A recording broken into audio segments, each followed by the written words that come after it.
Live 24/7. This is AGT Live 24/7.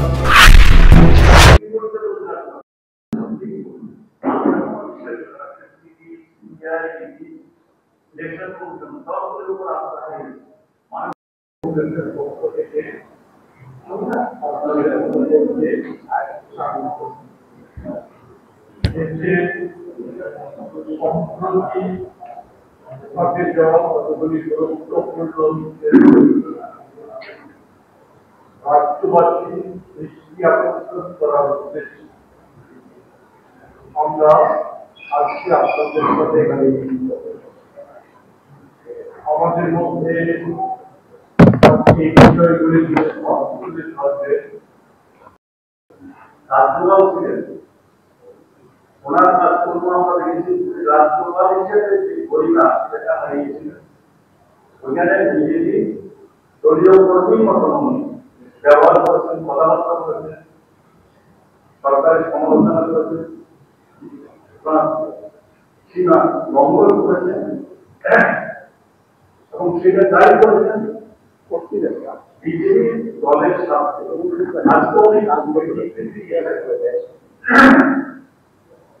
সেটাও যদিও কিন্তু স্টেটমেন্ট হবে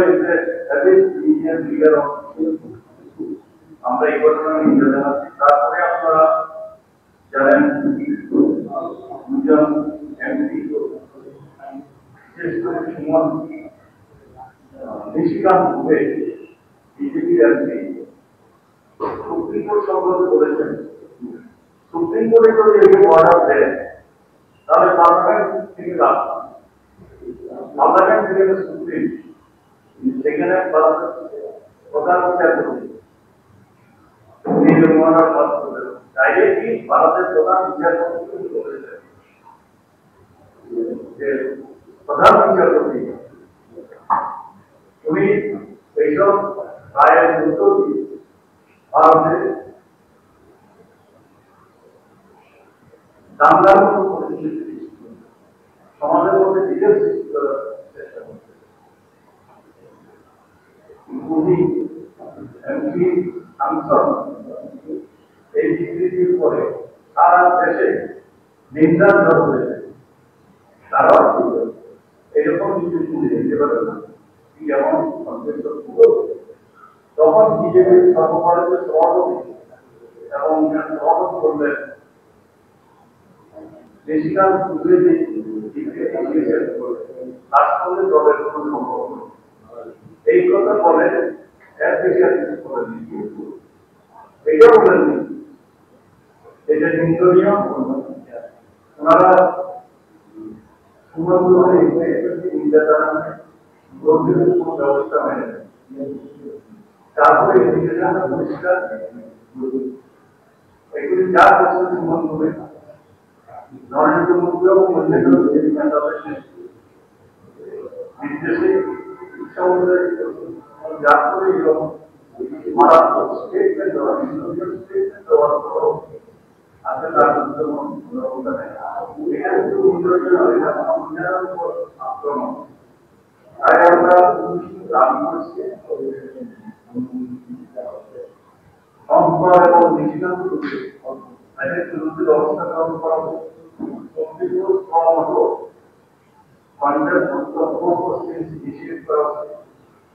ওনারা মূলগুলো বলেছেন সুপ্রিম কোর্টে অর্ডার করবে পার্লামেন্ট থেকে ভুলে গেছেন সুপ্রিম কোর্ট গ্রহণ করার সম্পর্কে একটা মাইগ্রেটে এবং রাষ্ট্রপতি স্থাপন সুপ্রিম কোর্ট রাইজ করেছে তখন সুপ্রিম কোর্ট করেছিলেন কোন রাষ্ট্রের রাষ্ট্রপতি স্থাপন হয় বলবন্ত আশা সময়ের মধ্যে সবাই রাজ্য এবং পার্লামেন্টে তখন কিন্তু ওনারা বলেন সুপ্রিম কোর্টের মহারা দিতে পারে না পার্লামেন্ট আমি সবকিছু পরিষ্কার যে ভারতবর্ষে সংবিধান বিপন্ন মোদীর নেতৃত্বে যে সরকার আছে সেই সরকারের আন্ডারে সংবিধান বিপন্ন এবং বিজেপি ক্রমাগত আক্রমণ করে যাচ্ছে। এই ঘটনা আমাদের নিন্দনীয় জানায়। তখনই আমরা হেলজামের যে পরবর্তী ঘটনা ঘটেছে তার জন্য আমরা নিন্দা জানাচ্ছি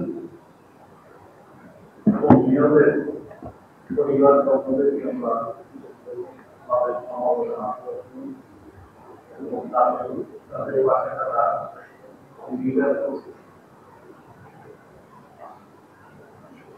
এই যে হেলজামে যে ঘটনা ঘটিয়েছে আপনারা জানেন ওই এরিয়া একটা এক্সট্রিমিস্ট এরিয়া, ওখানে হাজার হাজার পুলিশ সেখানে যায়। ভারত সরকারের বিরোধী কাশ্মীর আপনারা জানেন সেখানে সমস্ত ভয় দেওয়ার সবকিছু দায়িত্ব কেন্দ্রীয় সরকারের। সেখানে পর্যাপ্ত সিকিউরিটি দেওয়ার কথা, কিন্তু যেদিন ঘটনা ঘটেছে সেই দিন সেখানে একজন সিকিউরিটি ছিল। অথচ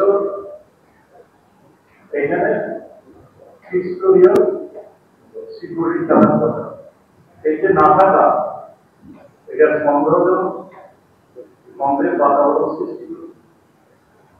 আমাদের প্রাক্তন সেনাপ্রধান সম্পর্ক তাই চৌধুরী উনি প্রেসের সম্মুখীন হয়েছিলেন। উনি এই প্রশ্ন করেছেন যে কাশ্মীরের মতো জায়গায় যেখানে ঘটনাটা ঘটেছে সেখানে যেখানে ত্রিস্তরীয় সিকিউরিটি থাকার কথা সেখানে কেন সেদিন সিকিউরিটি ছিল না। এবং উনি বলেছেন এটা সেন্ট্রাল এজেন্সি মানে কেন্দ্রীয় সরকার আর্মি সিকিউরিটি সমস্ত এজেন্সিগুলি হেল্প করেছে। ভারত সরকার এই ঘটনার জন্য দায় ভারত সরকারের নিহিত, নরেন্দ্র মোদী নিহিত হবে। আমরা এই ঘটনার জন্য উত্তম নিন্দা জানাচ্ছি। আজকে সবচেয়ে পাশাপাশি কতগুলো ঘটনা ঘটছে একের পরে, একদিকে পেহালকান্তের ঘটনা আর একদিকে সংবিধানের উপর আক্রমণ। কিছুদিন আগে আপনারা দেখেছেন সুপ্রিম কোর্ট তামিলনাড়ু গভর্নর সম্পর্কে এবং রাষ্ট্রপতি সম্পর্কে কতগুলি নির্দেশিকা জারি করেছেন। কয়েকটা বিল পাস করছিল না তামিলনাড়ু সরকার, বিধানসভায় যে বিলগুলি পাস করেছে সেইগুলিকে গভর্নর চাপা দিয়ে রেখেছেন, কিছু রাষ্ট্রপতির কাছে চাপা করেছেন। সুপ্রিম কোর্ট বলেছেন যে তারা বিধানসভা তারা সরকার করছে, তারা দ্বারা নির্বাচিত, তারা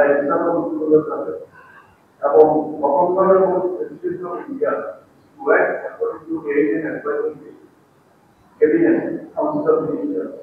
তুমি এগুলো উদ্ধার করতে পারো অথচ না হলে তুমি সেটাকে বিবেচনার জন্য আরেকবার পড়াতে পারো, কিন্তু নির্বাচন যাবে তুমি ভাবতো এটাতে এই ব্যাপারে সুপ্রিম কোর্ট মাননীয় আদেশে বলেছেন যে 2 মাসের মধ্যে এইগুলিকে ক্লিয়ার করে যদি না করা হয় তাহলে আমাদের এইগুলি অটোমেটিক আইনে পরিণত হবে, ধরে নেওয়া হবে। সেইখানে আমাদের মাননীয় উপরাষ্ট্রপতি তিনি রাজ্যসভার চেয়ারম্যান উনি সুপ্রিম কোর্টের এই রায়ের বিরুদ্ধে মুখ করেছেন। ওনার বক্তব্য উনি একজন সিনিয়র ছিলেন, ওনার বক্তব্য সুপ্রিম কোর্ট রাষ্ট্রপতিকে এই আদেশ দিতে পারেন না এবং উনি বলেছেন পার্লামেন্টের সুপ্রিম, রাষ্ট্রপতি সুপ্রিম। কিন্তু উনি ভুলে গেছেন আমাদের ভারতের সংবিধানের আর্টিকেল এখানে পরিষ্কারভাবে বলা আছে যে রাষ্ট্রপতি যেগুলো পাস করতে পারবেন শুধু complete justice and in interest of the country. এটা আমাদের সংবিধানের আর্টিকেল। সেই ক্ষেত্রে রাষ্ট্রপতিও সুপ্রিম না, পার্লামেন্ট also discuss রাষ্ট্রপতি কিভাবে চলবেন, মন্ত্রীরা কিভাবে চলবেন, এক্সিকিউটিভ কিভাবে চলবেন, এখানে সাধারণত সুপ্রিম কোর্ট চেঞ্জ করে না। যখন সুপ্রিম কোর্ট দেখে যে কাজগুলি হচ্ছে এগুলি সংবিধান সঙ্গে মানানসই নয়, সেই ক্ষেত্রে সুপ্রিম কোর্টের অধিকার করা এবং উনি অর্ডার পাস করতে পারেন এবং অর্ডার পাস করে রাষ্ট্র উপরাষ্ট্রপতি গ্রহণ করে মন্তব্য অত্যন্ত নিন্দনীয়। এটা ইনডাইরেক্টলি উনি স্টেটমেন্টটা দিয়েছেন, উনি যখন দেখেছেন যে গভর্নর এবং রাষ্ট্রপতি তাদের পলিসি নিয়ে পরামর্শ দিয়ে দেওয়া হচ্ছে এবং সুপ্রিম কোর্ট এইভাবে আদেশ দিতে থাকে, অন্যায় ব্যাপার অস্বীকার করতে থাকে, তাদের মন্ত্রিসরকারের আইন নেই। সেই জন্য উনি এই মন্তব্য করেছেন। এটা উনি মন্তব্য করেছেন, আপনারা দেখবেন সংসদের মন্তব্যের পরে ভারত সরকার অথবা আমাদের প্রধানমন্ত্রী নরেন্দ্র মোদী আজ পর্যন্ত একটি কথা বলেছি করে উচিত ছিল সংসদের স্টেটমেন্টের কন্টেন্ট নিন্দা করা, তাদেরও তার ব্যবস্থা নেওয়া, আইন অনুযায়ী ব্যবস্থা নেওয়া, প্রস্তুতি নেওয়ার জন্য সরকার ছিল। কিন্তু দেখা যাচ্ছে আমাদের প্রধানমন্ত্রী সেটা করেছেন। কারণ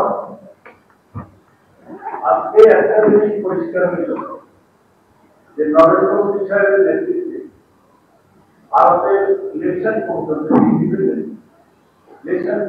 ইন্ডিয়া আছে, বিজেপি একটা উনিশের মতন আছে, সিবিআই, ইডি, ইনকাম ট্যাক্স সবগুলিতে ব্যবহার করা হচ্ছে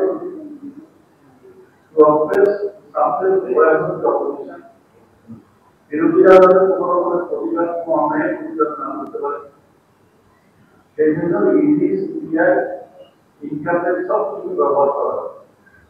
সেটা গণতন্ত্রের উপর আঘাত এবং সংবিধানের উপর আঘাত। সেই জন্য আমরা এই ঘটনার